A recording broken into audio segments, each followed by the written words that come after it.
Muy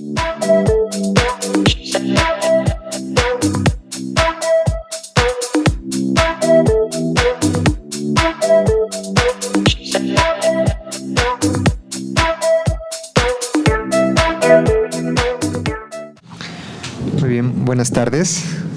Bienvenidas, bienvenidos. Es para mí un gusto pues presentar esta mesa. Mi nombre es Mauricio Saldívar, soy integrante de la Unidad de Igualdad de Género e Inclusión de la UPN, y en el marco del 25 de noviembre, Día Internacional para la Eliminación de la Violencia contra la Mujer, se han realizado una serie de actividades, entre ellas la mesa que tenemos el día de hoy. Esta mesa que lleva por título Mujeres en Internet, Actividad y Brechas Digitales, que va a estar moderada por la doctora Luz María Garay. Me gustaría presentarla. La doctora Luz María es doctora en Ciencias Políticas y Sociales por la UNAM, es profesora investigadora de la UPN en el área 4, ha trabajado desde hace más de 25 años en los temas relacionados con la comunicación, las tecnologías y la educación, haciendo énfasis en los procesos de apropiaciones y alfabetizaciones digitales críticas. En los últimos años ha trabajado con temas relacionados con el activismo universitario y las tecnologías y la violencia digital contra mujeres. Actualmente es coordinadora del proyecto de investigación Mujeres Universitarias, Estrategias de Alfabetización Digital Crítica, y es miembro del Sistema Nacional de Investigadores Nivel 2. Nos va a presentar a las ponentes que el día de hoy nos acompañan y que seguramente nos traerán temas, análisis y reflexiones muy interesantes.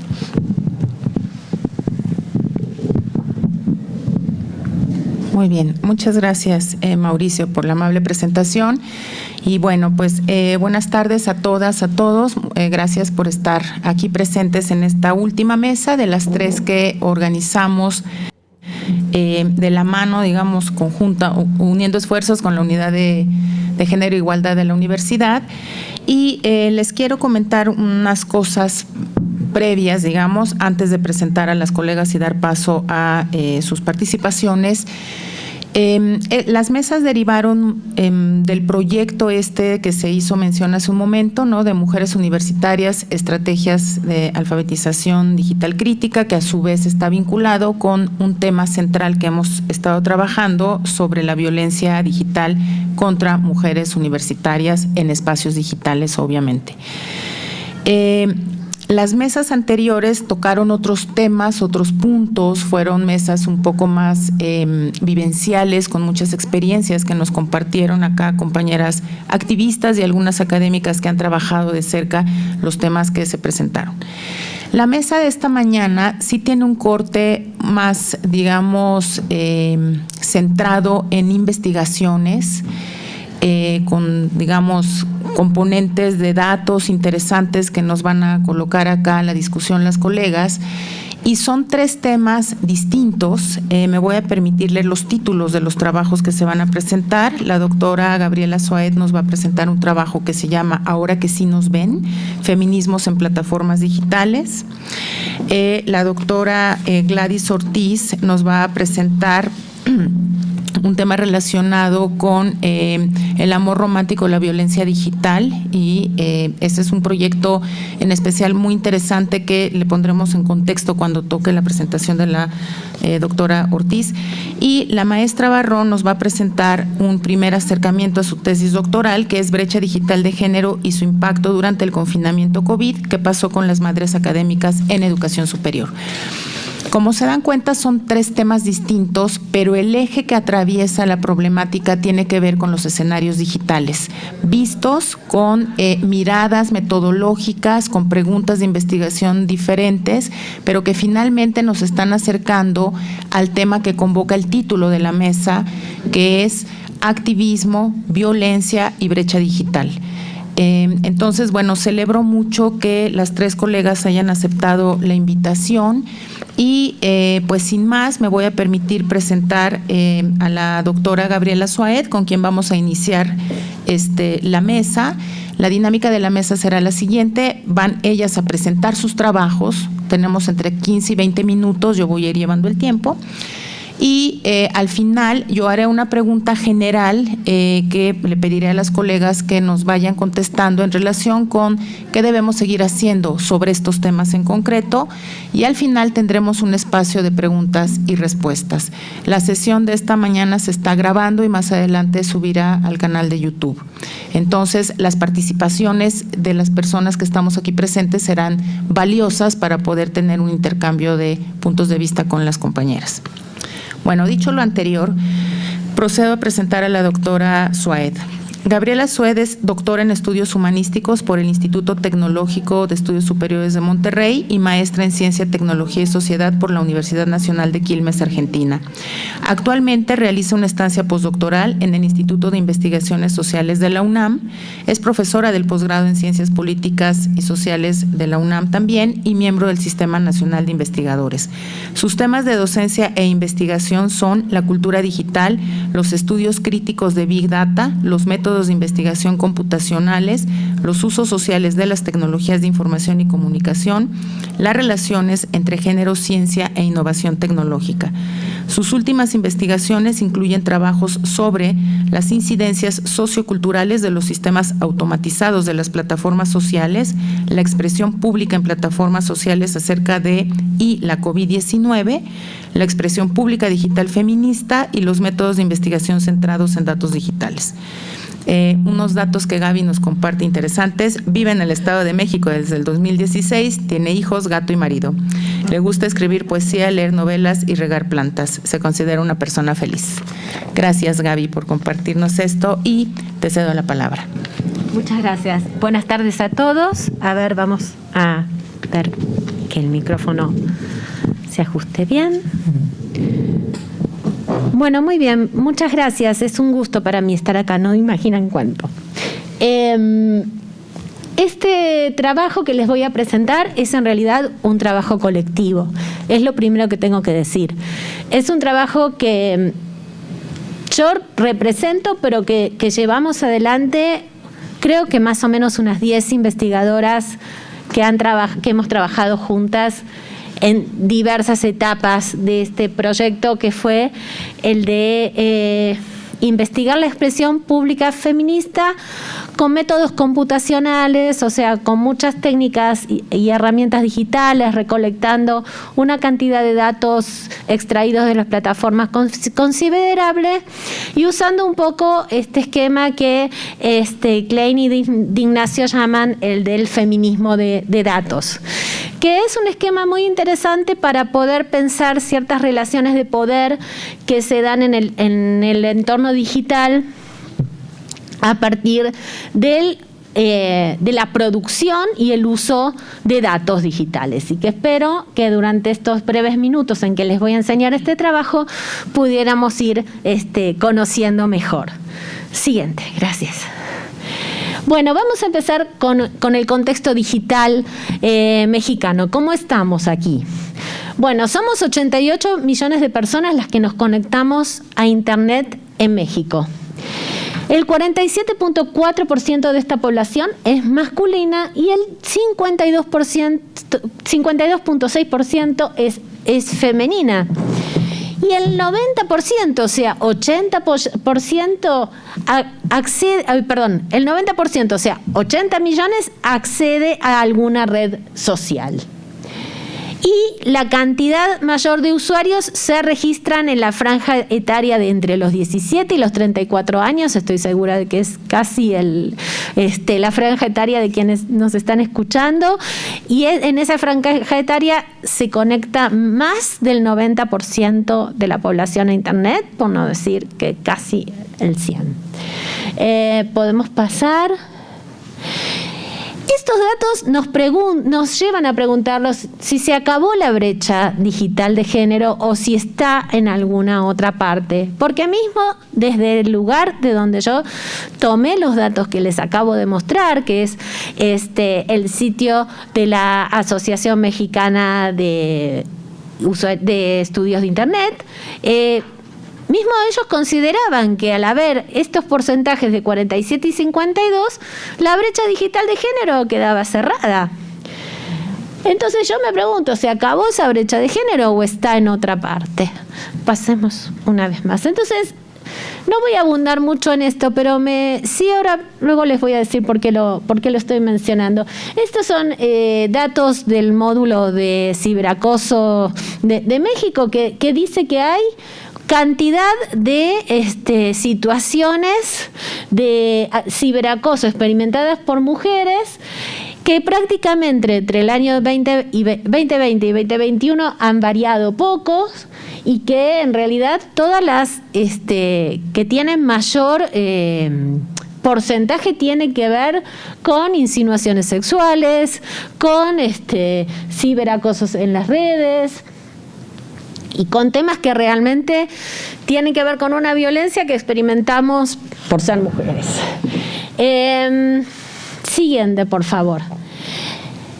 Entonces, les voy a contar ahora una investigación que hicimos durante los años 2020 y 2021 con este conjunto de destacadas investigadoras y amigas que les he mencionado antes, acerca de la expresión pública feminista en las redes sociales, o sea, de la producción de contenidos feministas en diversas redes sociales.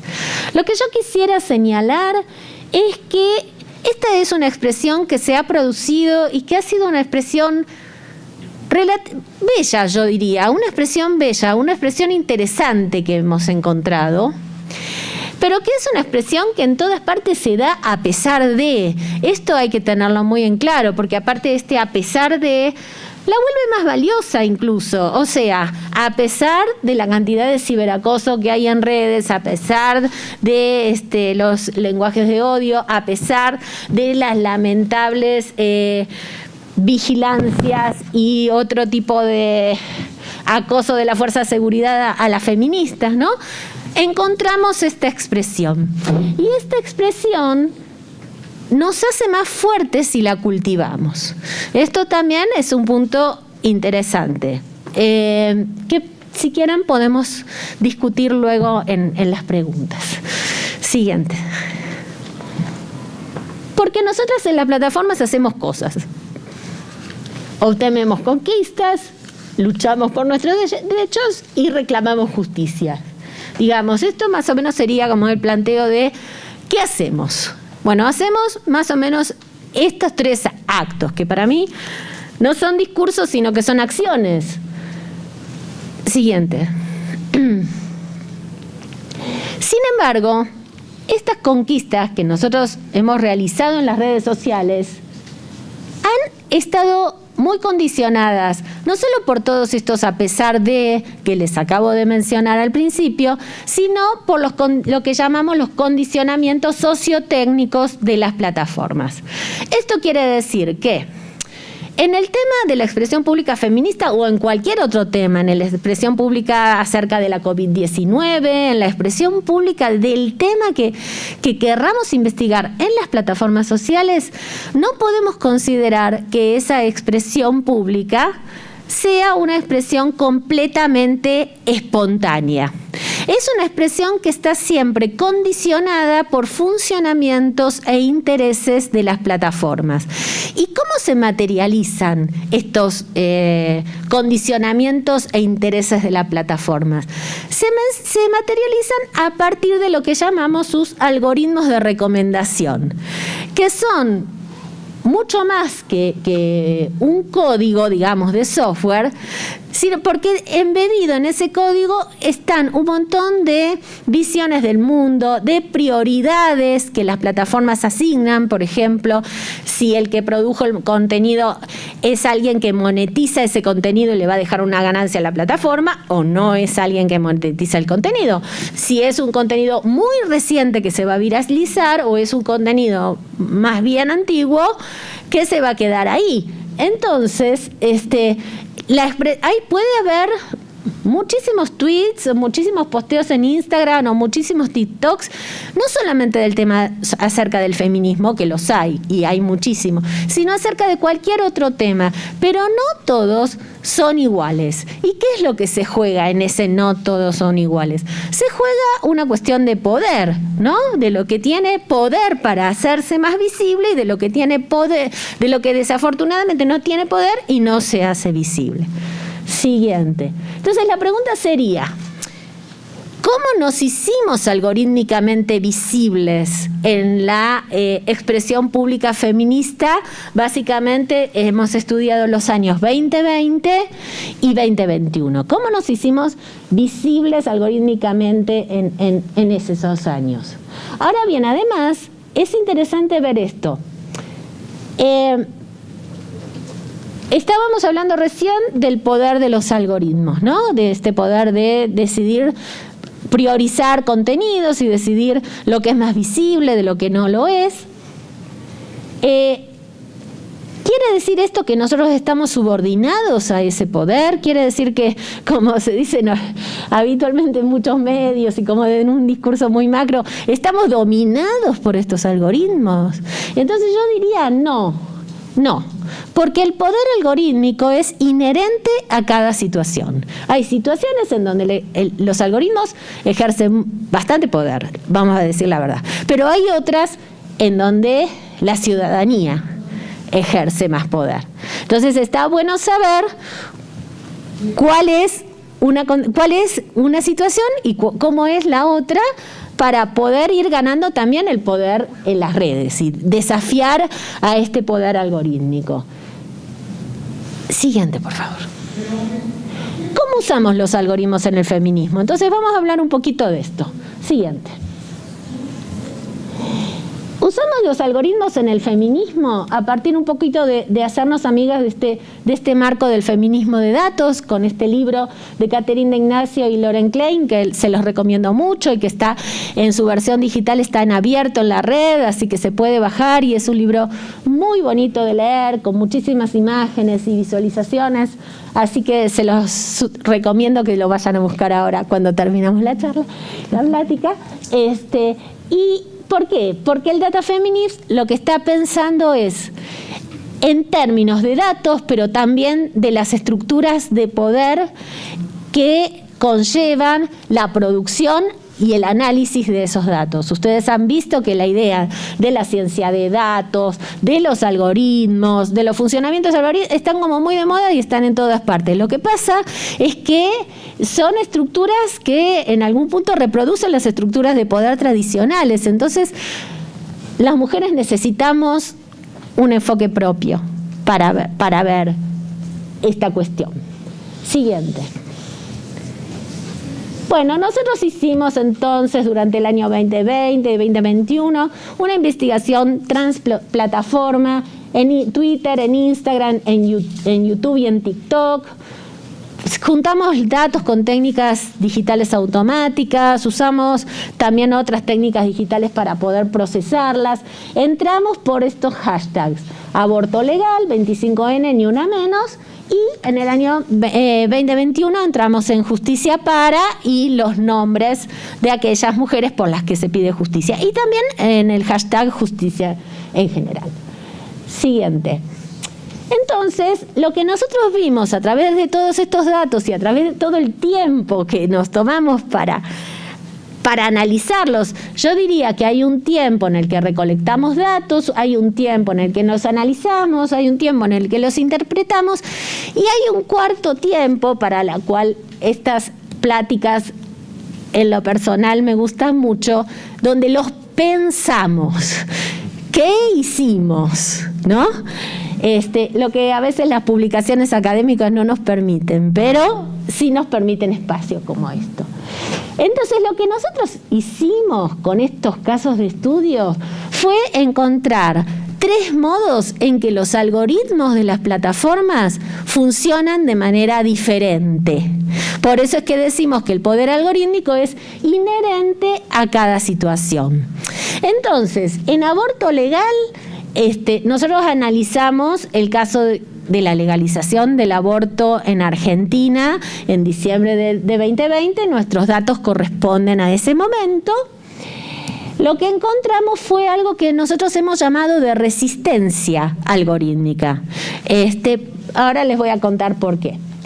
En cambio, en el caso de Ni Una Menos y de 25N, o sea, en el caso de la lucha por la eliminación de la violencia hacia las mujeres, encontramos otro uso algorítmico, al que le dimos el nombre de adaptación. También les vamos a contar por qué.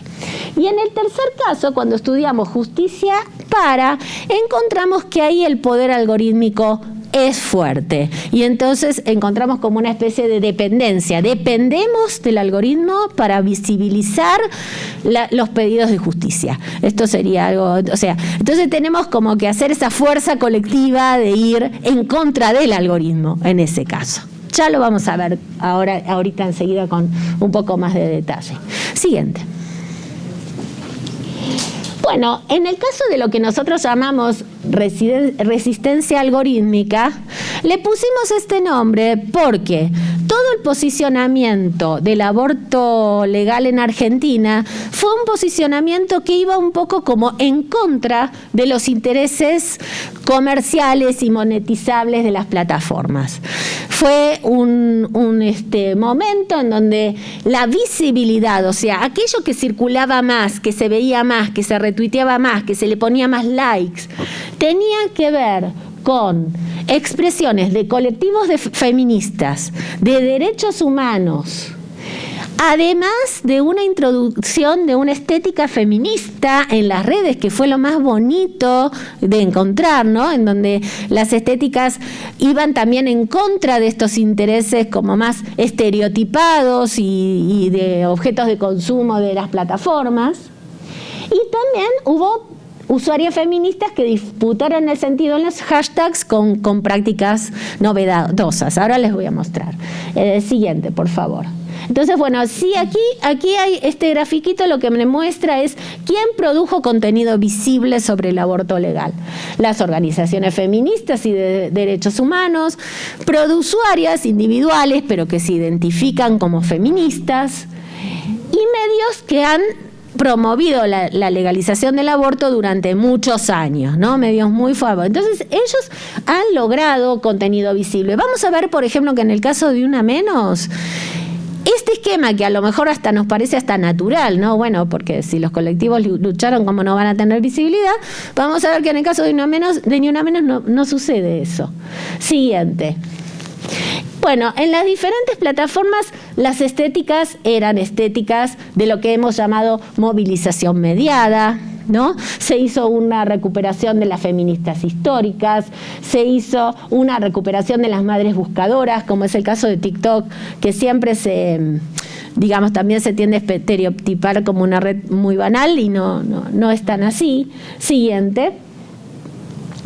Y este es el caso que yo les mencionaba de cómo las feministas asaltan los hashtags de los grupos antiderechos que se manejaban con el hashtag Salvemos las dos vidas, y este es la segunda barra empezando de la izquierda, en donde las feministas asaltaban el hashtag con sus corazones verdes y lilas y con sus símbolos de la diversidad de feministas, logrando casi inundar más el hashtag que las propias producciones de Salvemos las dos vidas. Igual, mucho ojo, porque lo que nosotros estamos viendo es que todo se aprende y que lo mismo, que se hizo en el 2020 para lograr la ampliación de derechos, se podría hacer en otro momento para lograr lo contrario.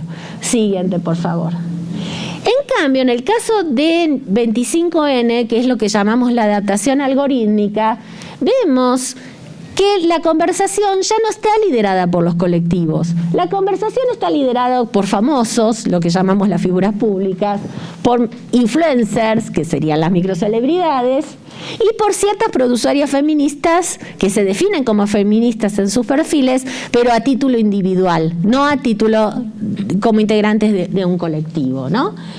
Y la visualidad, que antes la veíamos como muy relacionada con las cuestiones movilizatorias, en estos casos las vemos asociadas a las pautas comunicativas de las plataformas. Siguiente.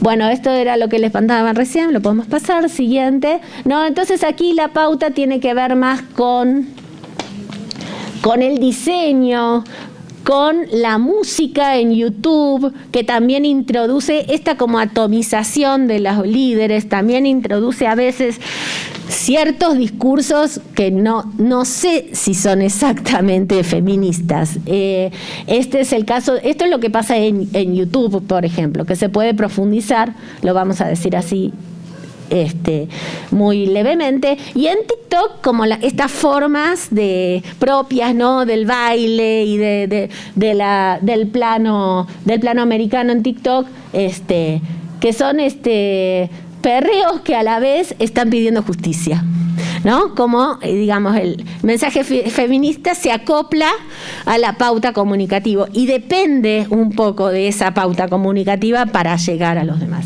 Siguiente. Y después el tercer caso que tenemos es el que llamamos un caso de poder algorítmico, que es el que se da en los reclamos de justicia que estudiamos durante noviembre de 2021, o sea, hace un año, en Twitter, y es un artículo que esperamos nos publiquen pronto. Recolectamos 54.000 tweets y de los 54.000 tweets había 1.000 que reclamaban justicia durante todo el mes de noviembre. Siguiente. Y entonces lo que fue viendo patrones de visibilidad diferentes. Por ejemplo, en el gráfico de la izquierda lo que encontramos es que los puntitos más oscuros son pedidos de justicia. Fíjense cómo se dan a lo largo de todo el mes. Mientras que los rosados, los puntitos rosados, son tweets generales de la agenda del Ni Una Menos, ¿cierto? Que más o menos todos conocemos. Y cómo va aumentando su visibilidad a medida que llega el 25 de noviembre y cómo también ahí está el pedido de justicia por Marisol Cuadras, que también lamentablemente asesinan el 25 de noviembre y es uno de esos puntitos morados altos que están hacia la derecha, porque ha sido, digamos, muy visible. Esto en cuanto al patrón de periodo, ¿no? Pero en cuanto al patrón en el contexto de la agenda de Ni Una Menos, ¿qué valor tienen estos pedidos de justicia o cómo se posicionan? Y entonces vemos que los casos de alta visibilidad, que se ven mucho, tienen un buen posicionamiento dentro de Ni Una Menos. También, también pasa lo mismo con los medios y pasa lo mismo con los casos de visibilidad baja. O sea, siempre ahí los casos de visibilidad baja disminuyen, pero porque los casos de visibilidad alta aumentan, vamos a decir, y los de visibilidad media aumentan. Entonces, hay una relativamente buena visibilidad en el contexto del hashtag Ni Una Menos para los pedidos de justicia. Volvemos. Le digo siguiente. Ahí está.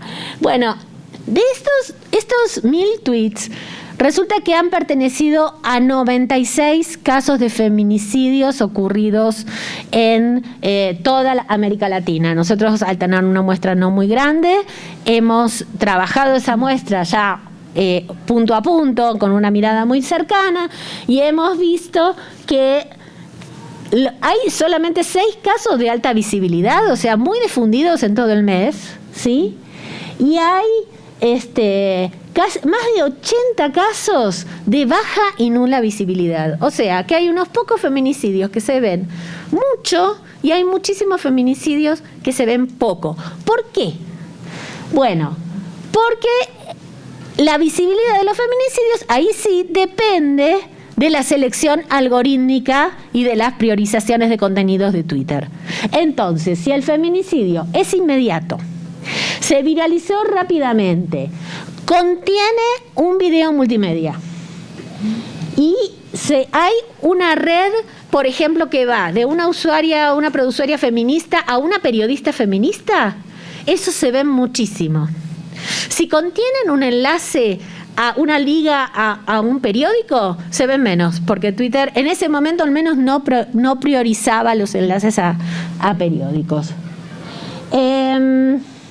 Y también otra cosa que se vio es la importancia del activismo digital para la visibilización, porque los casos de alta visibilidad están ubicados precisamente, por lo menos 2 o 3, México, Argentina, Colombia, en países de un activismo digital feminista fuerte. Entonces, eso necesita. Ya termino. Siguiente. Bueno, tenemos 2 tipos de conclusiones. Conclusiones sobre algoritmos. Los algoritmos en donde más presentan un desafío, como vimos recién, es en las demandas de justicia. Ahí yo invitaría a que todos pidamos justicia, a que retuiteemos los pedidos de justicia. Pocos casos alcanzan alta visibilidad y lo hacen poco tiempo. Luego hay un segundo caso en donde, digamos, los algoritmos y las pautas comunicativas de las plataformas se reorientan hacia un uso social, pero es contingente, es pasajero. Esto ocurre en noviembre y luego cada uno sigue con su tema, vamos a decir. La resistencia algorítmica requiere de mucha organización. Es lo que vimos en el caso de aborto legal de 2020. Mucha organización colectiva, tácticas, oportunidades políticas. Pero lo que sí vimos es que hay otras visibilidades que a lo mejor no son cuantitativamente importantes, pero que sí son cualitativamente importantes. Porque, por ejemplo, el reclamo de justicia a partir del hashtag Justicia Para se ve en todas. Ya termino. Se ve en un montón de países de Latinoamérica, se ve en feminicidios de muy larga data, en donde las familias usan ese pedido de justicia como recordatorio, como memoria. Entonces es como algo que avanza lento, pero persistente, vamos a decir, que sería como una contravisibilidad, si queremos. Tenía una slide más, pero aquí voy a dejar y en todo caso lo discutimos en las preguntas. Muchas gracias.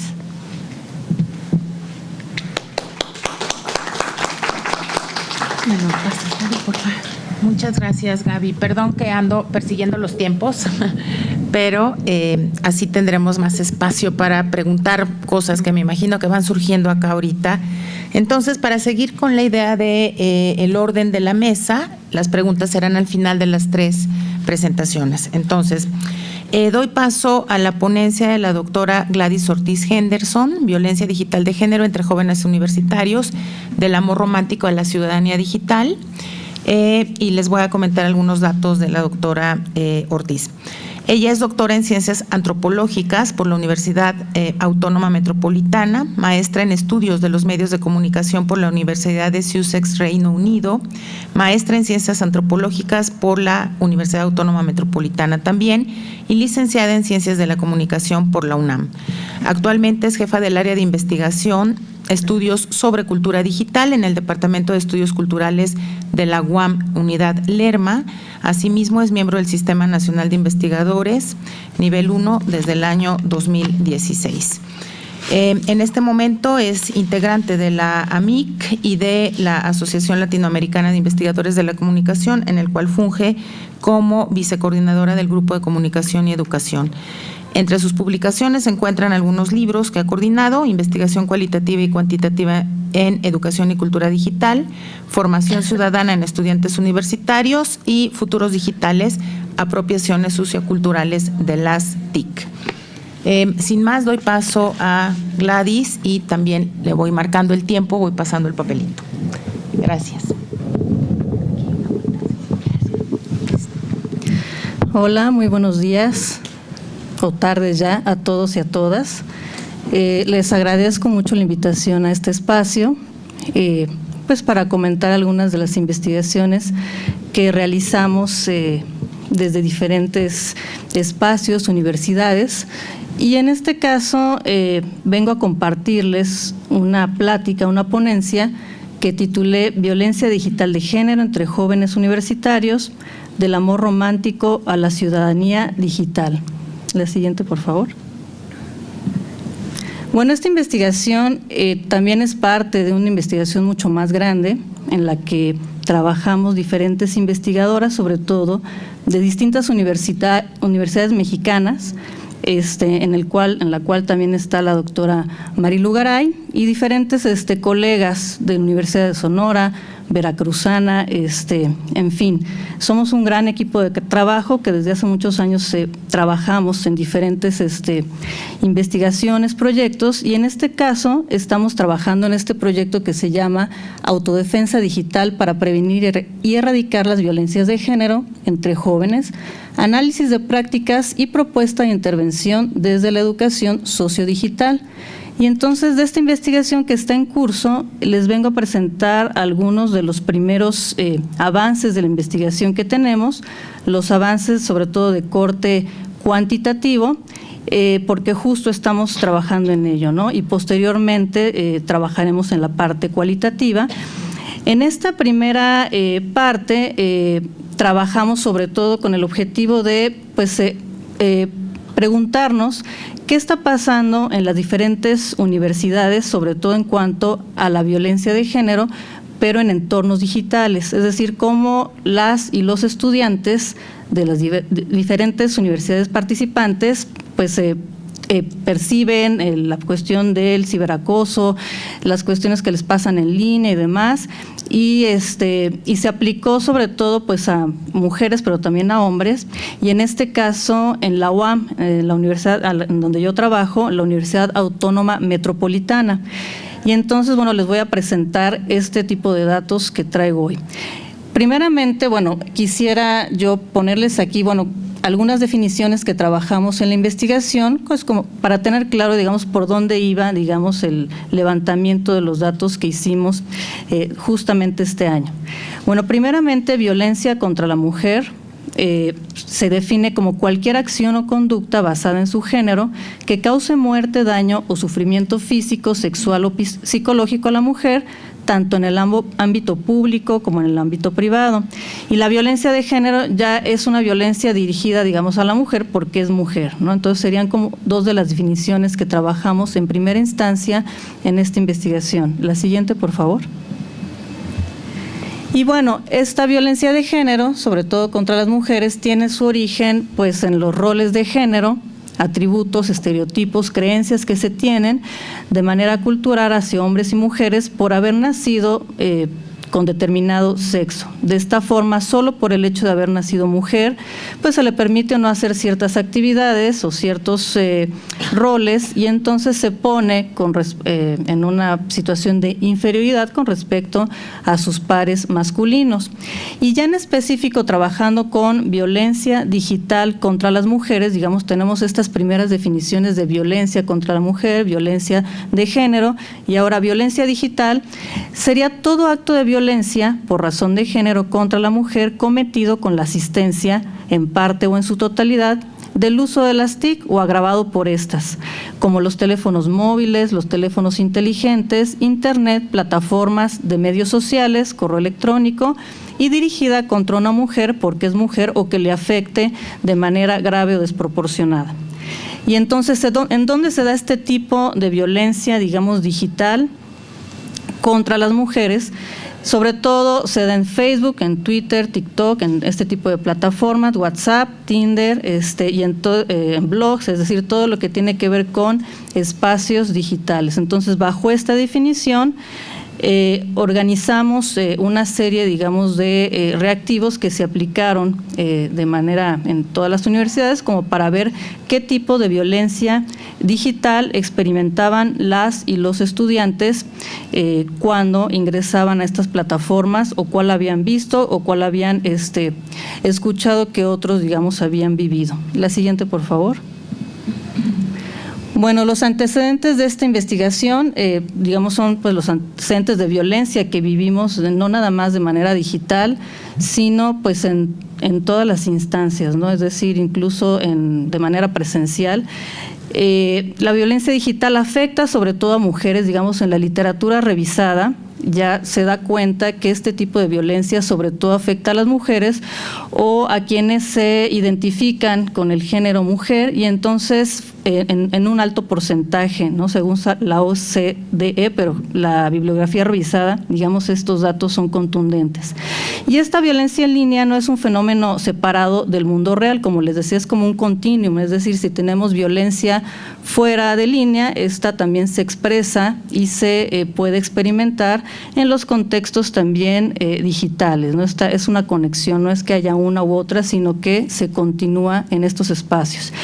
En México, 7 de cada 10 mujeres de 15 años y más han experimentado al menos una situación de violencia a lo largo de su vida, ya sea física o digital. Y bueno, en este sexenio, como sabemos, digamos, se ha exacerbado esta ola de violencia contra las mujeres, y en este diario y en otros ustedes pueden googlear, digamos, la información y se ve que va en aumento, ¿no? Es decir, es un fenómeno que ha alcanzado alrededor de 3.300 casos tan solo en estos últimos 6 años, pero digamos no son los únicos años, sino que viene de muchos años atrás. La siguiente, por favor. Bueno, en específico, aquí no se observan muy bien, pero la encuesta o la primer aparato o instrumento cuantitativo con el que trabajamos se aplicó en las 5 unidades de la Universidad Autónoma Metropolitana. Somos 5 unidades. 3 de las unidades más grandes, las pioneras que ya llevan muchos años, desde los años 70, digamos acá en la Ciudad de México, están acá. Pero tenemos una, digamos, en Coajimalpa, digamos, en la zona oriente, no, más bien poniente, y también está en Lerma, que es de donde yo vengo, que está en el Estado de México, es la unidad más nueva, hay menos alumnos, pero también participaron en este ejercicio. Entonces, elaboramos una muestra representativa, digamos, con un nivel de confianza y efecto de diseño adecuado para que pudiera ser probabilísticamente representativa de esta universidad tan grande, ¿no?, que es la segunda universidad más grande de México. Entonces, bueno, con 619 casos trabajamos, insisto, de las diferentes unidades, y de todos los reactivos que aplicamos a principios de este año, elegí algunos para presentarles a ustedes. La siguiente, por favor. Entonces, bueno, como les comenté, decidimos no nada más aplicarlo a mujeres, sino también a hombres. Entonces, también hubo hombres que participaron en la encuesta. Cabe decir que cuando uno se aproximaba para trabajar con las y los jóvenes y que contestaran este ejercicio, pues eran las mujeres las que más querían participar, sin duda, ¿no? Y los hombres no tanto. No nada más en este tema, sino en otros me ha tocado que las mujeres son más participativas cuando de encuestas o participación en grupos de discusión y demás investigaciones se trata. Entonces sí nos costaba mucho más trabajo atraer a los hombres, pero sí hubo quienes aceptaron participar, pero en menor medida, ¿no? La aproximación fue, digamos, cara a cara, pero con sus teléfonos celulares, de manera digital. Les pedíamos que ellos abrieran la aplicación donde hicimos la encuesta y entonces iban contestando, les pedíamos que lo contestaran ahí, pero fue en los patios de las universidades, de las diferentes unidades, y agarrándolos ahí donde estaban caminando y demás, ¿no? Entonces fue un poco por cuotas. La siguiente, por favor. De todos estos reactivos, como les comentaba, elegí las 6 violencias más presentes que estuvieron en la UAM, entre estos estudiantes. Y probablemente por los datos que hemos compartido con otras universidades, les digo que estamos trabajando en lo mismo, pero todavía no comparamos datos, pero por lo que he llegado a ver, son muy similares en las diferentes universidades donde se está trabajando esta investigación. Entonces, bueno, elegí los 6, o sea, los que más se repiten, los que tienen porcentajes más altos para presentárselos hoy. Por ejemplo, ¿alguna vez has vivido ejercido alguna práctica de violencia digital? Creo que no, pero no lo sé, no, y otros dicen sí, ¿no? O sea, la mayoría cree que no, pero fíjense, hay un alto porcentaje que no lo sabe, es decir, cuando se le pregunta no sabe qué es la violencia digital, ¿no? Y ya en la parte cualitativa seguramente va a salir el por qué no saben o por qué no estuvieron seguros o seguras de contestar esta pregunta. Entonces se divide como en tercios, ¿no? Es decir, un tercio no lo sabe, un tercio sí dice que sí y otro tercio un poco más dice que no. En este tipo de violencia, dice vigilancia de forma constante de actividad en plataformas o redes digitales. Si se han sentido vigilados o vigiladas, es uno de los que tiene un porcentaje más alto, es decir, el sentirse vigilados. Y entonces, la mayoría dice que no lo ha vivido, pero la otra mitad también se divide entre los que sí les ha pasado, los que han visto que otros les ha pasado y también los que han sido, víctimas de este tipo de violencia digital, ¿no? La vigilancia. Pero algo que rescaté, con el cruce de datos es de quién vino la agresión, y entonces esto de vigilar de forma constante la actividad de alguien, pues viene del exnovio o de la expareja, en un alto porcentaje. O sea, dábamos muchas opciones, pero el más vigilante fue la expareja o el novio. Fíjense nada más. Después, otro de los más altos porcentajes lo tuvimos en ingreso a cuentas o perfiles sin el consentimiento de su dueño. Otra forma de violencia que presentamos acá. Dice, a mí me pasó en un 20%, un 29% dice, he visto que a alguien más le ha pasado, 6% dice, yo he sido víctima de esta acción, y bueno, el alto porcentaje que desde el inicio dijo que creen que no les ha pasado todo eso. ¿De quién viene la agresión otra vez? Pues nuevamente del exnovio o la expareja en un muy alto porcentaje de 40%, habiendo varias opciones, había como 15 opciones, de respuesta, y esta era la más alta. Otra forma de violencia. Comentarios, mensajes, llamadas o videollamadas con amenazas respecto a causar daño físico, mental o emocional, o sea, amenazas tal cual, ¿no? A través de medios digitales. A mí me pasó un 20%, he visto que alguien más lo ha vivido, 30%, un 1% yo he sido quien le ha pasado esa acción, y bueno, el alto porcentaje que no. ¿De quién vino la agresión? Y otra vez el índice más alto lo representa el exnovio o la expareja, en un 29%. Otra forma de ciberviolencia, envío de contenido sexual o pornográfico sin solicitarlo.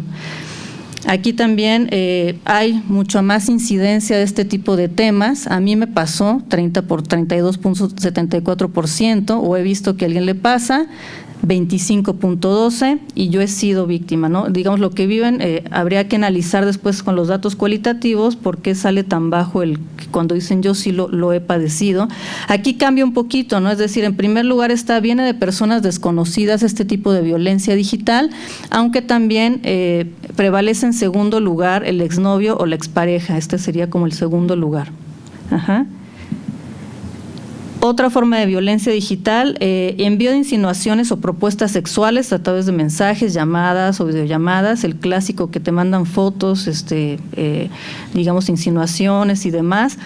¿Cómo está esto? Bueno, aquí también hay un alto porcentaje, a mí me pasó o he visto que a alguien le pasa, 25%, y yo he sido quien ha realizado esa acción, en fin, 2%.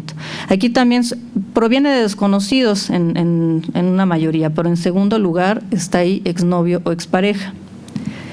Y finalmente, otra de las violencias que elegí aquí, bueno, más bien que de las primeras que salen con un alto índice de prevalencia entre las y los jóvenes, es mensajes agresivos u ofensivos sobre el cuerpo, ideas o gustos de otras personas, o alguien que está ofendiendo por cómo eres, pues, tu cuerpo en internet, en redes sociales y demás.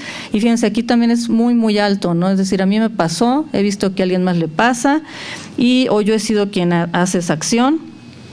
Y acá también cambia, aquí son personas conocidas o el exnovio o la expareja, ¿no? Aquí ya no son desconocidos, sino que ven que los conocidos, la gente cercana, hace este tipo de insinuaciones o mensajes. Pasamos a otro tema. Cuando les pasa todo esto, denuncian o no, se quejan, hay alguna acción por parte de la gente que la vive, ¿no? Y demás, si lo cambiamos, pues no.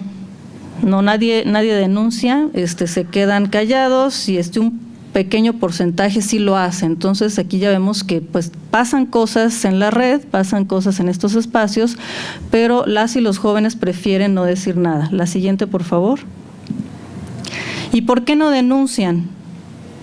Fíjense, es muy, muy grave mencionar aquí que pues no lo creen grave, ¿no? O no saben cómo hacerlo. Hay dos temas ahí.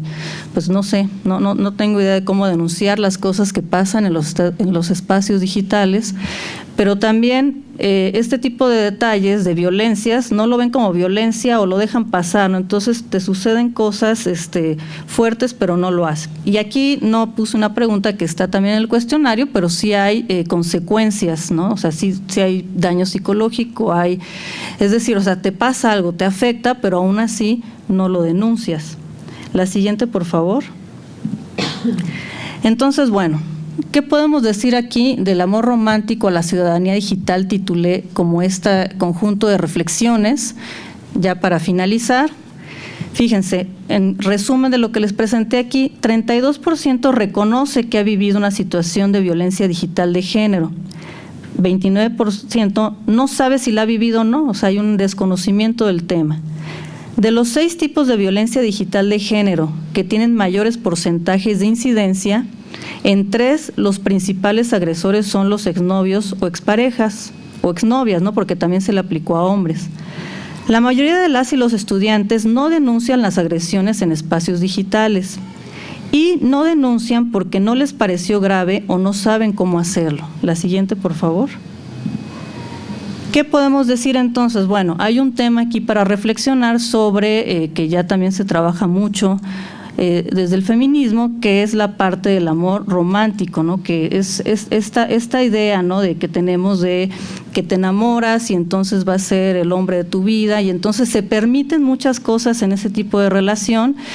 Te lleva también a situaciones a veces de violencia, ¿no? En diferentes grados, y también de violencia digital. Entonces, pues el enamoramiento lleva a veces a la infelicidad por este tipo de situaciones. Habría que repensar esta idea del amor que tenemos, sobre todo las mujeres, y pensar que el verdadero amor viene sobre todo de la razón y no del corazón, y estar más alertas, digamos, a estas situaciones que desencadenan no nada más violencia, digamos, en la pareja, en los entornos físicos, sino que también luego se traslada a situaciones de violencia digital, ¿no? Entonces, revisar la situación en la que estamos para ver si está construida en igualdad de condiciones, ¿no? Sin duda, ¿no? Como dice Marcela Lagarde en un libro que tiene ella muy bonito precisamente sobre este tipo de amor romántico y cómo se puede construir un amor netamente feminista. Entonces, aquí habría una reflexión muy breve de los datos.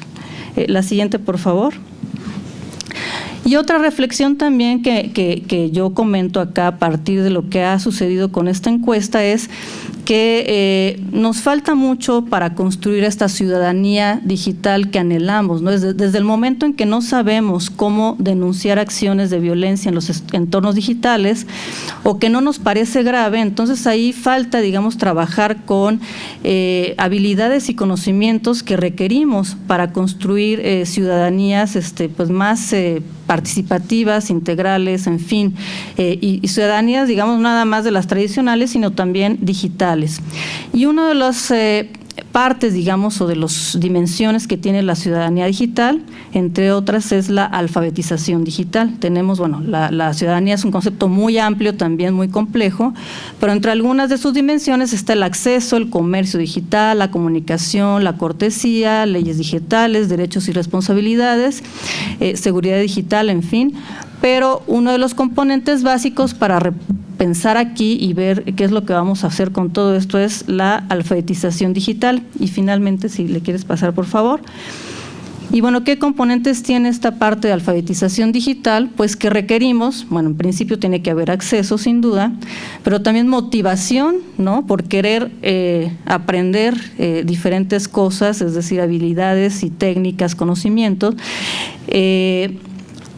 La técnica, ¿no? La parte instrumental de la alfabetización, el aprender a aprender, ¿no? El querer, porque esto es a lo largo de la vida, es decir, no es que con un taller de alfabetización se puedan adquirir todos estos conocimientos ya de por vida, sino que como todo esto cambia, pues se requiere que también estemos constantemente aprendiendo.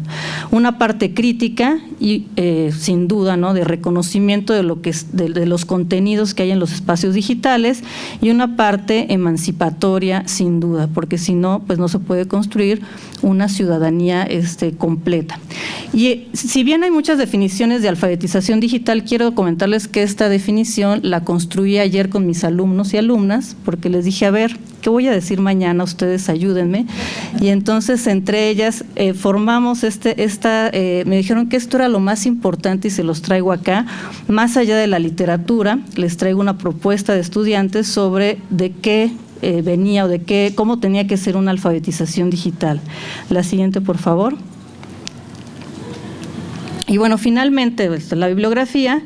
Y bueno, para más información, próximamente publicaremos poco a poco esta investigación que está, insisto, en diferentes universidades y pues ya ahorita en la sesión de preguntas les puedo ampliar la información. Muchas gracias.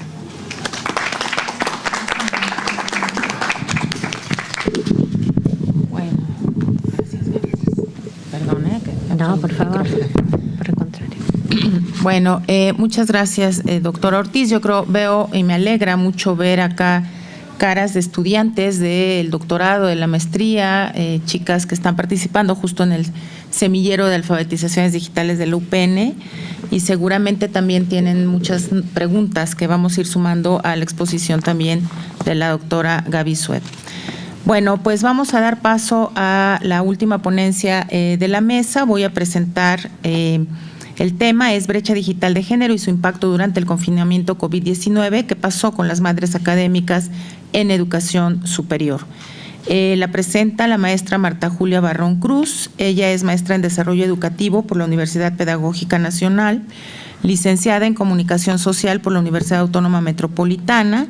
Ha trabajado desde el 2016 a la fecha en el programa de Prepa en Línea CEP como asesora virtual.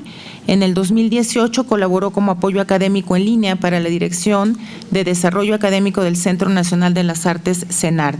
Fue asistente de investigación en el área de comunicación y educación de la UAM en la unidad Xochimilco en el periodo 2009-2012 y durante 7 años estuvo trabajando como asistente de procesos de producción en el canal del Congreso.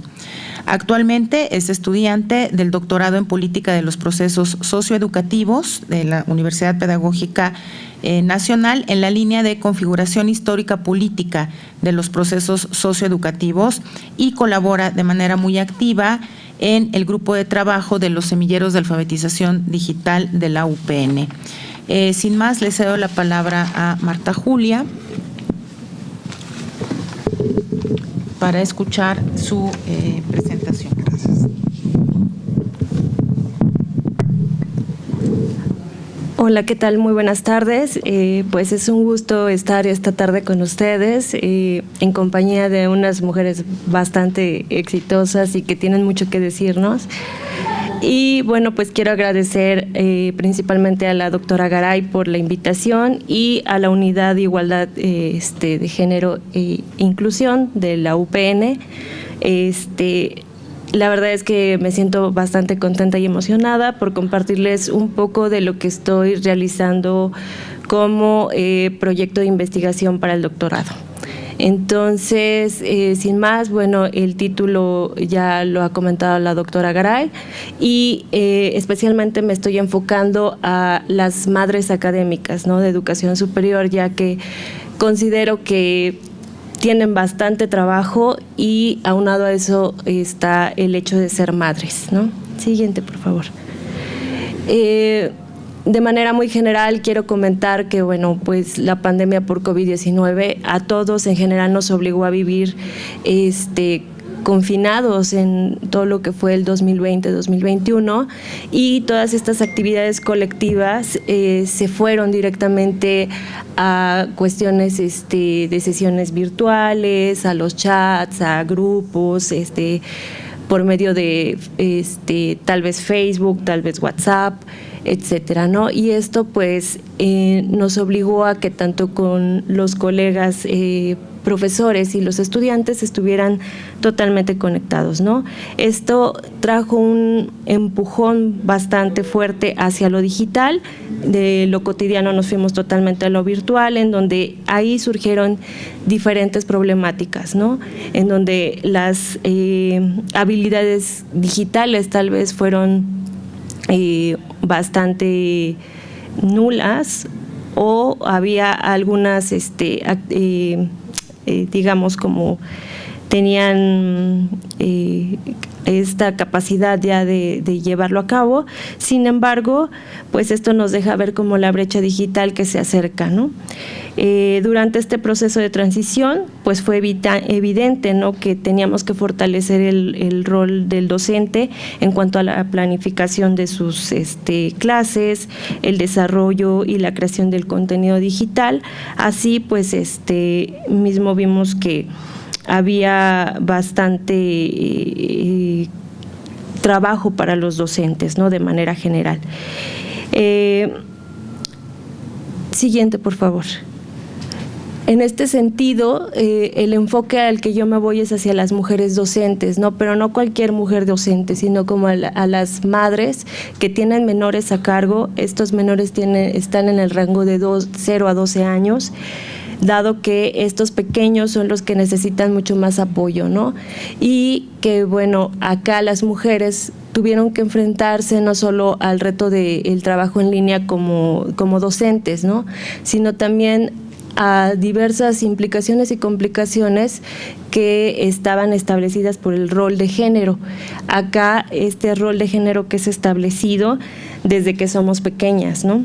Y esta situación de pandemia lo acentúa más, dado que tenían que atender no solo el grupo, sino las diversas juntas que había, entregas de reportes, y aparte hacer las labores domésticas y atender a los pequeños, ¿no? Siguiente, por favor. El INEGI en el 2020 nos lanza un estudio sobre la COVID-19 y su impacto en las mujeres en México. Acá, de manera muy general, nos muestra cómo las mujeres tuvieron un aumento de horas en promedio semanales trabajadas en las labores domésticas y los cuidados. Por ejemplo, a la semana las mujeres invertían cerca de 13.9 horas en comparación a los hombres, que invertían 4.3 horas. En este sentido, también las tareas de cuidado por parte de las mujeres se intensificaron, y acá nos dice este estudio que el 86% de los niños y niñas que se encontraban inscritos en el periodo escolar 2020-2021 recibieron el apoyo de su mamá o de alguna mujer de su familia, ¿no? En este sentido, pues la pandemia nos deja ver que hay una disparidad de género y que estas brechas de género aumentaron, ¿no?, en cuestión de las tradiciones de estereotipos, culturalmente hablando, y que existen pues ideas muy arraigadas en cuestión de que la mujer es la que debe de estar al cuidado de los pequeños, que la mujer es la que debe de estar al pendiente de las cuestiones del hogar. Y si bien no hay que dejarlo de un lado, sí habrá hombres que habrán apoyado en las labores, pero no fue de igual forma, ¿no? Dado que las mujeres también tenemos muy arraigada esta parte de atender a los niños y hacer las compras, ¿no? Y ver qué van a comer, ver qué se va a hacer a lo largo del día, y llevar como esta dinámica de atender no solamente también quizás a los enfermos, ¿no? Porque en muchas familias se presentó esta parte de había enfermos y había que cuidarlos, y entonces la mujer lo asumía como una parte muy ya arraigada, ¿no? En este contexto, bueno, pues las mujeres, si bien utilizaban la tecnología, había que ver para qué la utilizaban, ¿no? Tal vez las mujeres utilizaban la tecnología para el bien común, ¿no?, de la familia también. Siguiente, por favor.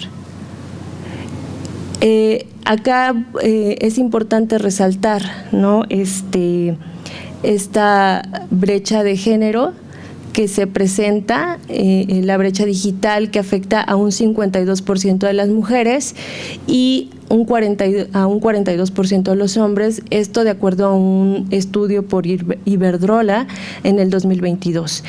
En este sentido, nos enfrentamos a que la brecha digital no solamente es de acceso, ¿no? Que tiene diferentes sentidos.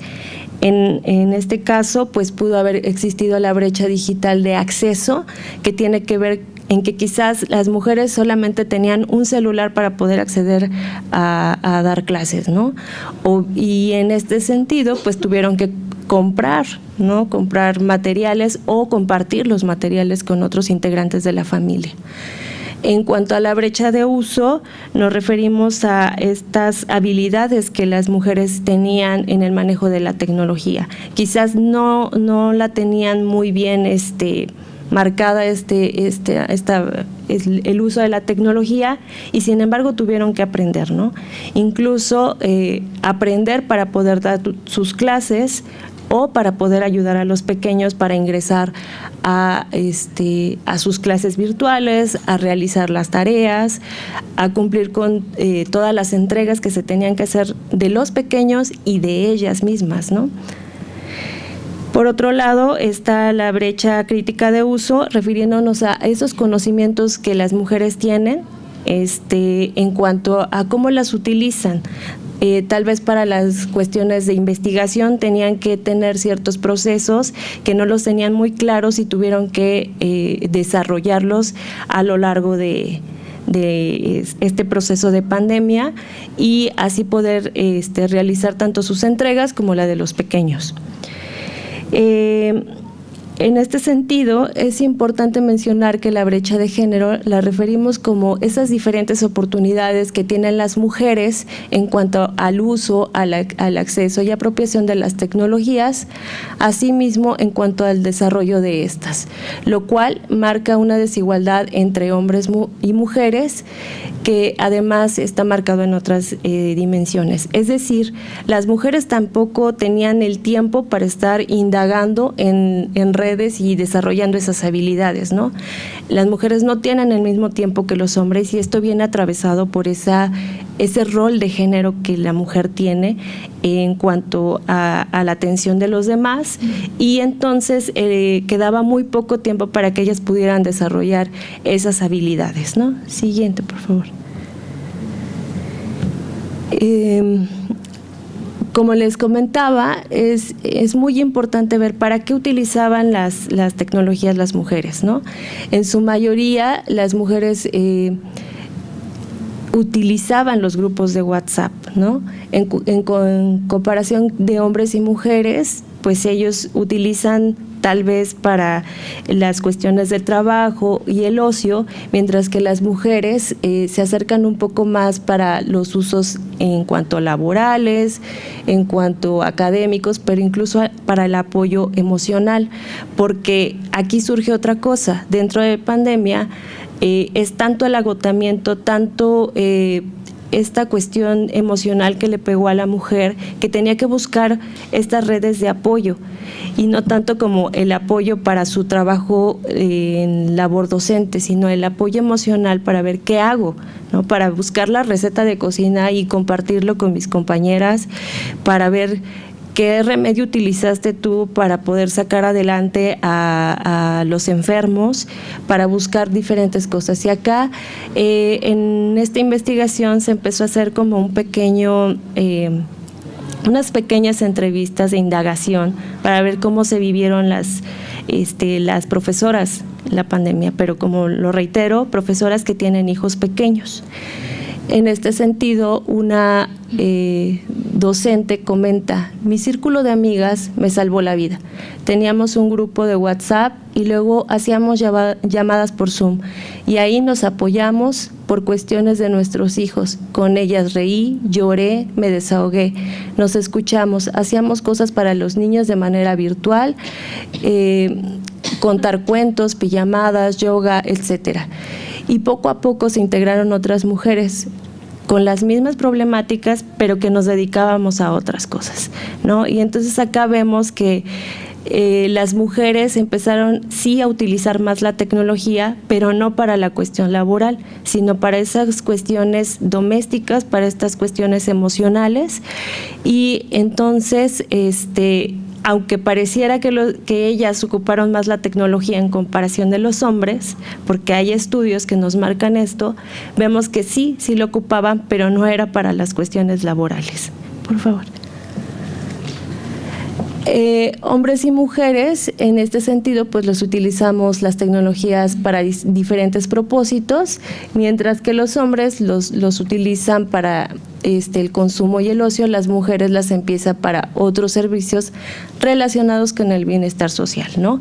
El empleo, la salud o la formación. Siguiente, por favor.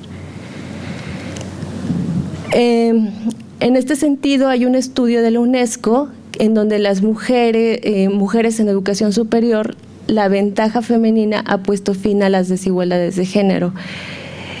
Nos indica que en cuanto a la labor de investigación, en las mujeres los resultados de productividad fueron bajos durante el confinamiento, mientras que entre los hombres había un incremento.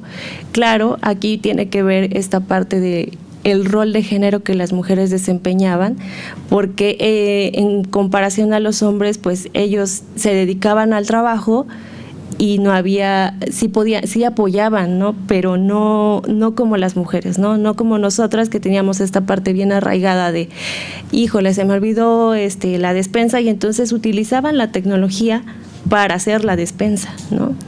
Y en este sentido, una profesora nos comenta, ¿no? Mi amiga que pertenece al SNI recibió 2 llamadas de atención porque había dejado su productividad de ser investigadora drásticamente. Hace una gran diferencia entre ser investigador, ¿no? Entonces, acá, pues evidentemente las mujeres se enfocaban al cuidado de los pequeños, al cuidado del hogar, y era el trabajo tan exhaustivo que las labores de docencia, de entrega para el SNI, para incluso para sus reportes dentro de la universidad, pues los dejaban hasta el final, ¿no? Se quedaba hasta el final esa labor, y entonces dormían menos y estaban totalmente cansadas todo el tiempo, ¿no? Y bueno, acá pues habrá que ver ya más adelante, porque esto es una pequeña presentación de lo que llevo de avances de la investigación, cómo las mujeres se fueron apropiando, ¿no? De estas tecnologías. ¿Para qué las utilizaban realmente, no? Si bien aprendieron a desarrollar habilidades, estas habilidades hoy en día cómo las están utilizando, ¿no?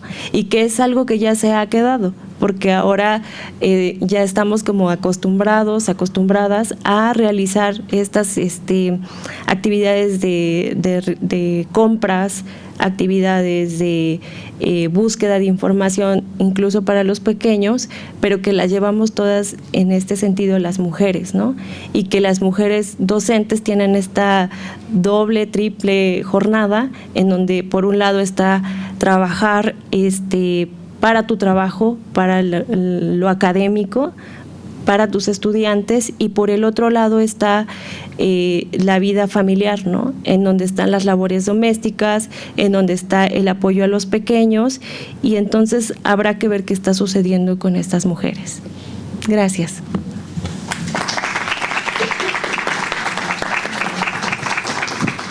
Muy bien. Muchas gracias, maestra Barrón, por su presentación.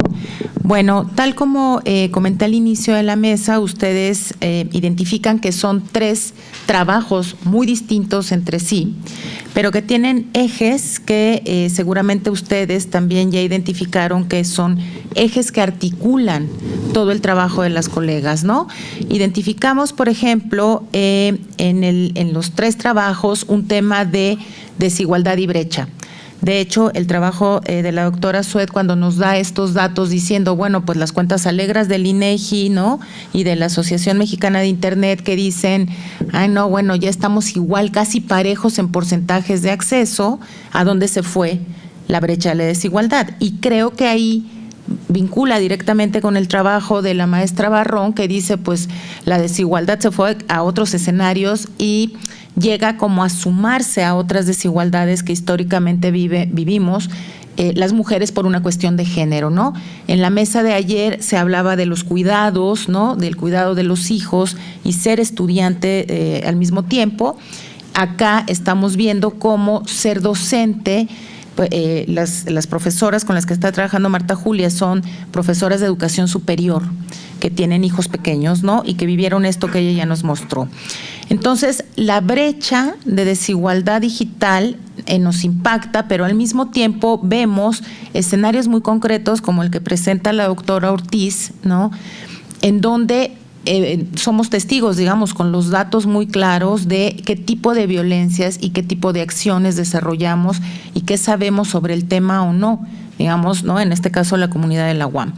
Entonces, hay conceptos que aparecen muy claramente ahí, ¿no? Brecha digital, desigualdad que viven las mujeres, pero aparecen otras que son clave, que implican habilidades digitales. Por ejemplo, en el trabajo de la doctora Sued, que me parece muy interesante este ejercicio de decir, bueno, el algoritmo no es todo. Hay una cosa que se llama ciudadanía también, ¿no? Que se suma al trabajo de la doctora Ortiz, que dice, vamos a ver qué pasa con el concepto de ciudadanía digital, que es muy amplio y que hay que discutir muchas cosas, pero en donde finalmente tenemos datos, y ahí me gustaría sumar una cosa que me parece valiosa en todos estos trabajos, que es, sin duda, la experiencia y la vivencia de las mujeres en estos escenarios, ¿no? O en los escenarios de violencia que vivimos, las experiencias son clave. Pero en el trabajo de las tres académicas de esta tarde, lo que creo que es clave es dar el siguiente paso, es qué hacemos con esa experiencia para salir de repetir la experiencia. Entonces, ahí creo que la lógica es comencemos a conceptualizar, comencemos a tener datos empíricos y comencemos a teorizar sobre el problema para encontrar respuestas al problema. Y el tema de la alfabetización digital atraviesa los tres temas y me parece que eso es muy grato, digamos, ¿no? Escuchar esta línea de trabajo que las tres colegas tienen y a quienes agradezco mucho que nos hayan compartido este tiempo. Por tiempos haré un ajuste, venía una pregunta general, pero que me parece que sería más interesante abrir el diálogo con quienes están esta mañana, esta tarde aquí con nosotras, para aprovechar justo la presencia de las colegas y que ustedes puedan hacer las preguntas que quieran hacer. A Gaby se le quedó un tema ahí por decir, yo creo que a todas, ¿no? En las exposiciones siempre nos pasa, pero en un intercambio de preguntas podría ser muy valioso rescatar más de la experiencia de investigación de ellas. Entonces, abro el espacio, jóvenes, colegas, para hacer preguntas, comentarios, dudas que tengan y que pudiéramos compartir con ellas en este momento. Adelante. Sí, no veo. Sí. ¿Preguntas? ¿Alguna pregunta? ¿Algún comentario? Sí, adelante, señorita, y luego nuestra colega Itzamari. Creo que no tenemos micro, entonces si hablas fuerte y te alcanzamos a escuchar. El mío es más comentario que pregunta, y es sobre esta reflexión que logra hacer la doctora con respecto a que cualquiera pensaría, ¿no?, que las mamás, las madres docentes, se dedican a investigar en las redes digitales, no sé, ¿no?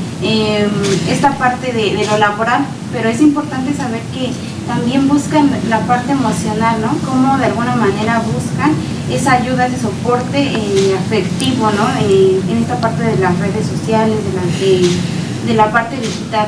Y pues es algo que a mí me genera como cierta reflexión, pero sobre todo un aprendizaje nuevo de a partir de ahora yo ya no voy a ver a una madre docente decir, ay, pues solamente se la pasan haciendo esto, el otro, viendo que a lo mejor yo pensaría, ¿no?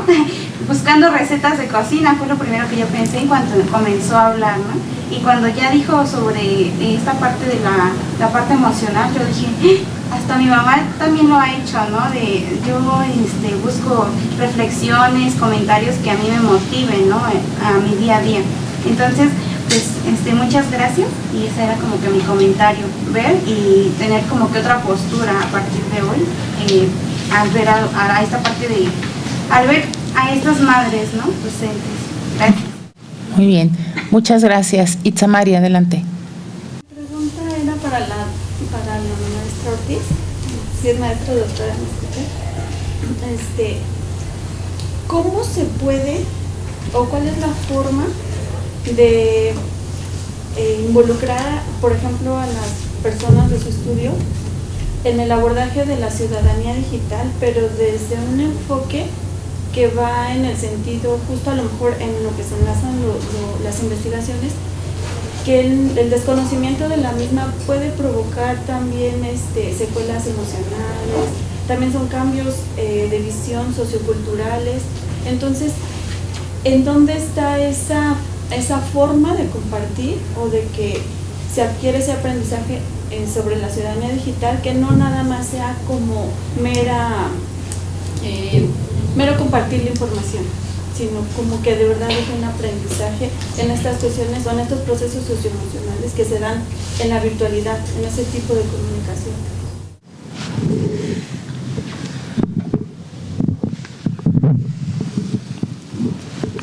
Sí, muchas gracias.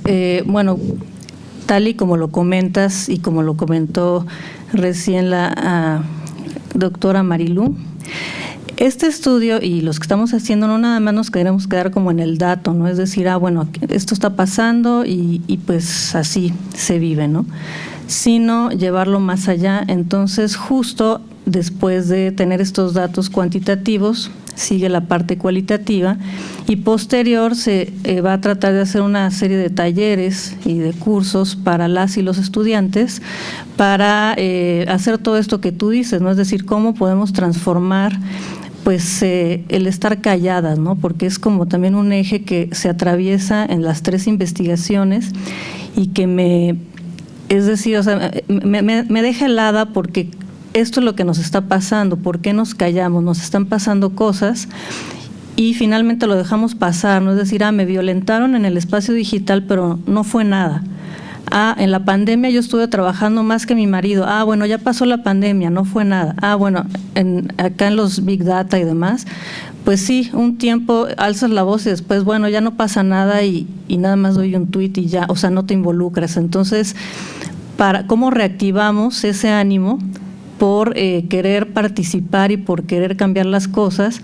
Entonces, este proyecto lo queremos llevar más allá y justo por eso ayer involucré a mis alumnas y alumnos para hacer esta definición en conjunto de ciudadanía y alfabetización, y lo que ellos y ellas decían era esto, es decir, es que tiene que haber motivación, o sea, tiene que haber este componente de querer hacer las cosas y de querer reactivar, es decir, cómo podemos reactivar ese momento en decir yo quiero cambiar y yo quiero hacer, y no nada más quedarme con que miren, ustedes no están denunciando, ¿no? O sea, ¿qué es lo que está pasando con ustedes? Entonces, yo creo que tiene que ver mucho con el involucramiento, ¿no? En este caso de las jóvenes, de los jóvenes, y que les demos los datos, que les demos las herramientas desde acá, teóricas, el contexto y demás, pero sin duda tiene que haber como una chispa, digamos, que nos motive para querer hacer las cosas. Pero sí, tienes toda la razón, muchas veces en la academia nos dejamos nada más, bueno, aquí están los datos, con permiso ya me voy,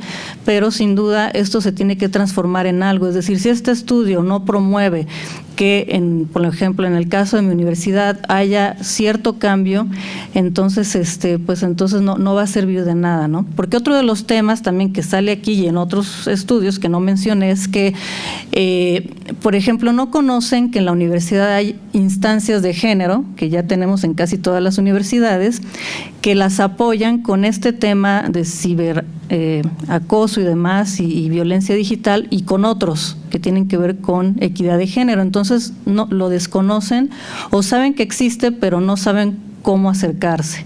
Y esto se repite en mi universidad y al parecer en todas las demás.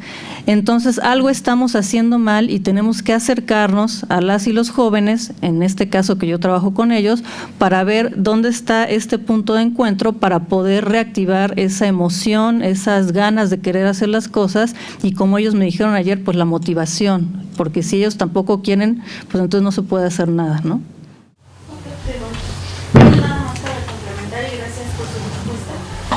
Ya como perspectiva personal, ¿Cree usted que la ciudadanía digital, el conocimiento de la ciudadanía digital, es una herramienta de apoyo en los procesos de socialización que se dan así en la virtualidad? Pues no es como una herramienta y no es algo como que se pueda, no es como algo tangible, así da a la ciudadanía. Incluso cuando he hecho grupos de discusión con ciudadanía es como un concepto muy ambiguo y muy, digamos, etéreo, ¿no? No es algo, esto es ciudadanía y esto no. Simplemente es algo como que se ejerce, que se lleva a cabo, ¿no?, en la participación y tal, y entonces ya cuando te das cuenta que lo estás haciendo, ya al final, esto se llama ciudadanía, pero realmente no es algo incluso que se puede enseñar como tal, o sea, es como un proceso de vida, de socialización, es decir, hay toda también una literatura que indica que pues viene de mucho más atrás, ¿no?, incluso desde la niñez, el cómo aprendes tú a ser ciudadano o ciudadana viene de atrás. Entonces, si llegan a la universidad con pocas herramientas, ¿no?, para ejercer su ciudadanía en un régimen, digamos, de país, de contexto que no promueve ese tipo de prácticas, ¿no?, más bien prácticas que acumuladas dan lugar a una ciudadanía. Entonces es muy difícil ya, digamos, en estos niveles hacerlo, pero sí se puede, ¿no? O sea, yo soy, digamos, de la vertiente que tiene como fe en que sí se puede hacer y que sí se pueden cambiar las cosas, y sigo creyendo que las y los jóvenes son el mecanismo que necesitamos para el cambio, sin duda, y la transformación de una sociedad. No sé si con eso se contesta. Muy bien. Muchas gracias. Doctor Ortiz, ¿alguna otra pregunta o comentario? Sí, adelante. Yo solo y con la participación de la primera doctora, que implica la última doctora, porque es como este aspecto paradójico donde tenemos acceso, pero se sigue marcando aún en lo digital la desigualdad. Y me dice, claro, Viridiana, es muy obvio, de eso se trató toda la charla. Más bien lo que quiero decir es cómo incluso en la academia, cómo en estos espacios donde tendríamos que estar discutiendo disminuir esta brecha, lo que nos comparte de, eres una investigadora de cierto sistema y no has producido nada. O sea, nos llevamos a lo digital, ¿no?, más horas laborales, el rol de mamá, el rol de cocinera. Parecería que entonces, ¿cómo vamos a ejercer nuestros derechos? Lo que decía la doctora, ¿cómo ejercemos nuestros derechos? ¿Cómo los demandamos? Si todos estos roles que tenemos que cumplir nos encierran, ¿no? Y además hay un reclamo de los espacios donde interactuamos, académico o laboral, etcétera, ¿no?, y familiar incluso, que encuentras en el espacio digital un apoyo, una contención, pero es lo que ahorita vimos. Entonces, como dice la doctora, necesitamos dar ese paso de, parece que lo estamos fortaleciendo también nosotros, ¿no?, al todos estos ritmos que tenemos que cumplir. Muy bien. Muchas gracias, Viridiana. ¿Alguien más, jóvenes? ¿Pregunta o comentario? Sí, adelante. ¿Qué hacer como alumnas? Yo soy mamá también, estudiante, para no normalizar justo eso, ¿no? ¿Cómo podríamos abrir esa red de apoyo hacia otras compañeras que tienen esa misma situación, ¿no?, que son madres y son trabajadoras incluso y estudiantes? Y pues evidentemente sí es un encasillamiento en cuanto a pues tener ese rol de género y de alguna manera pues normalizarlo, porque tanto nosotras como muchas hemos normalizado esa parte de pues me toca esto y no se ha roto como esa cuestión. Y cómo podríamos nosotras como alumnas apoyar a otras a no normalizar, a romper como esa parte de rol de género tan marcado, porque desafortunadamente emocionalmente nos llega pues a afectar mucho, ¿no?, en nuestro trascender académico, y pues cómo podríamos nosotras invitarlas o hacerles ver esta parte. Me gustaría saber. Muy bien. Muchas gracias. Yo creo que esta pregunta que nos hace la compañera la podríamos contestar las tres. Digamos, empezamos, si les parece, con Gaby, luego Gladys y cerramos con Marta Julia, porque justo la mesa de ayer, que le invito, compañera, después va a estar en YouTube, fue justo ese tema. Estudiantes que son madres, ¿no? Y al final se hizo una pregunta sobre la tecnología que en todas esas discusiones, y se dieron discusiones muy interesantes entre las asistentes. Entonces, la ve usted, pero ahora damos paso a esa. Bueno, Es una pregunta que a mí me resulta compleja de contestar porque yo también soy investigadora mamá. O sea, también tenemos que posicionarnos un poco desde donde hablamos, porque no es que están las madres aquí. Bueno, yo sé que Marilu es mamá, yo soy mamá, no conozco las otras situaciones, Son mamás, pero también son mamás. Bueno, entonces es lo que nos pasa. Yo me he levantado a las 4 de la mañana a analizar datos. Ese proceso que les conté no fue nada fácil de realizar en el medio de una pandemia. Pero también soy mamá de varones, que ese es otro tema, ¿no? Y entonces, al ser mamá de varones, lo que yo trato es de formar a mis hijos en relaciones más equitativas, ¿no? Que no solamente que ayuden en la casa. El no claudicar con el trabajo, que a veces nos ayuda, nos lleva realmente a una sobredemanda, porque no es fácil de resolver la sobredemanda. Pero el hecho de no claudicar también les está enseñando algo. Les está enseñando que el día de mañana sus esposas, sus novias, sus amigas, sus hijas, no sé, tienen el derecho de hacer exactamente la misma vida que hace un señor caballero. De trabajar, ganar su dinero, tener sus intereses. Un día tal vez no puede cocinar y no puede. Ellos muchos días no pueden. Y bueno, a veces yo no puedo. Y entonces les digo, hoy no puedo. Así que vean. Esa es mi frase. Hoy no puedo, así que vean. Y ver a veces es que cocinan y ver a veces es que piden algo hecho. Pero ven, digamos, ¿no? O bueno, está tal congreso, nos vamos al congreso. Bueno, hacer el malabar para ir al congreso es tremendo. Pero vas, porque con esa ida les estás enseñando algo. Yo soy de la opinión de que las estadísticas son muy importantes, pero son solamente una parte del asunto. Nosotros tenemos que ver cómo vamos a encontrar prácticas desvictimizantes, porque las estadísticas nos ubican siempre en el lugar de las víctimas. Pobres las mujeres que sufren, ¿no? Y es verdad que sufrimos. No es que no, es verdad, no se puede negar. Pero también necesitamos ese último punto que había puesto la doctora Gladys cuando hablaba de ciudadanía, que era la emancipación. Lo que yo les vine a traer de repente son, modestamente, algunas prácticas emancipatorias de todas esas mujeres que, bueno, vivimos subordinadas a las estructuras de investigación o de laborales o familiares y entonces hay que saber eso, pero también hay que encontrar la manera de desvictimizarse, ¿no? Eso es mi opinión. Mucho de la desvictimización pasa por formar a los varones que nos rodean. Mucho. Muy bien, gracias.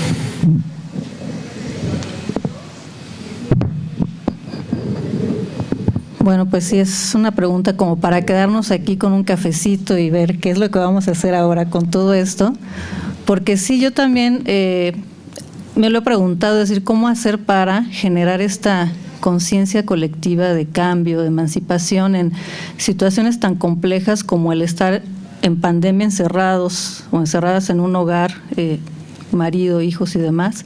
En este caso con la investigación de académicas, pero una exalumna hizo su tesis también sobre mamás trabajadoras, no académicas, pero trabajadoras en diferentes sectores en pandemia, y coinciden plenamente, digamos, los argumentos. Es decir, en todos los niveles, en todos los espacios, las mujeres nos la pasamos difícil durante la pandemia. Y en esa investigación en la que yo estuve acompañando a Rosalía, que es quien hizo la investigación, ahí se generó tal como sinergia con estas mujeres con las que trabajó, que empezaron a generar entre ellas redes de apoyo otra vez. Entonces, aunque digamos no eran naturalmente amigas o se conocían, cuando las citaba a grupos de discusión, la mayoría en línea, porque todavía estaba la pandemia cuando inició la investigación, pues empezaron hasta, oye, a ti también te pasa tal, y entonces se hizo como más bien las sesiones eran más bien de apoyo, ¿no? Y entonces, a partir de ahí, empezó a generar como talleres y demás, porque lo que más necesitaban era apoyo emocional otra vez y que alguien las escuchara. Y más allá de la investigación, ya la terminó, pero sigue ella promoviendo este tipo de redes de mujeres y de apoyo, que yo creo que por ahí también va mucho esto, es decir, ayudémonos entre nosotras a salir adelante. O sea, yo creo que la sororidad, ¿no? Es decir, no le des la espalda a tu amiga, a tu compañera, a tu colega académica, sino dénoslo la mano o sea, acompañémonos porque todas la estamos pasando así, ¿no? Entonces yo creo que eso es lo que, digamos, hay muchas cosas que se pueden decir sobre tu pregunta, muchas ideas, talleres, seminarios, cómo lograrlo, pero yo creo que sí, una de las partes es esto, ¿no? Acompañémonos, démonos ideas y vivamos esto, digamos, porque pues lo que le pasa a una le pasa a todas, ¿no? Lo personal es político y bueno, coincido con la primera idea de eduquemos, yo también tengo hombre y tal cual, es decir, va a ser, o sea, mi aporte a la humanidad va a ser tener un hombre educado con una perspectiva amplia, cultural, de género, de respeto a las mujeres, y ya digamos, quizá todo lo demás me puede salir mal, no lo sé, pero este varón va a ser un varón diferente a la mayoría y ya con eso, ¿no? Cuando yo lo vea actuar de esa manera con su pareja libre, democrática, de toma de decisiones y de respeto, ya con eso me doy por bien servida, yo ya aporté algo, ¿no?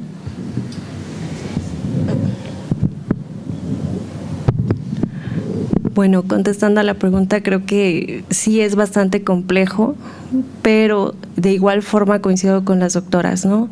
Estas redes de apoyo que podemos ir formando nosotras son bien importantes y sobre todo no olvidar, ¿no? Porque dentro de estas indagaciones que yo realicé, una profesora me decía, es que a veces las mismas mujeres nos atacamos, ¿no? Decimos, ¿cómo es que no entregaste? ¿Por qué no tienes el compromiso? ¿No? Y a veces olvidamos que en algún momento tuve un hijo pequeño y tuve las mismas complicaciones, ¿no? Entonces, el no olvidar también que entre nosotras mismas nos tenemos que apoyar y no echarnos como por ahí dice, no echarte tierra, ¿no? Entre nosotras mismas puede ayudar mucho, ¿no? Oye, tú necesitas esto, te puedo apoyar en esto, creo que es bien importante, ¿no? Y por otra parte, pues yo también soy mamá, ¿no? Estudio actualmente, pero también me vi en esa parte de trabajar, estudiar y cuidar a las pequeñas. Ahora me veo en esa parte igual que tú, ¿no? Estudiar y ver a los hijos, y a veces estas parten en casa también tenemos que ver esa equidad, ¿no? De las labores, de apoyarnos entre familia, entre los varones que apoyen. En mi caso, por ejemplo, en casa sí se apoya, ¿no? Hay esa equidad. Por eso a lo mejor también las cosas son un poco más fluidas. Sin embargo, a veces yo sí me veo en esta parte muy interiorizada de, es que tengo que hacer esto, es que las labores, es que, ¿no? Porque así crecimos, ¿no? A final de cuentas traemos bien interiorizado este rol de género, el cual también tenemos que ir como equilibrando, ¿no?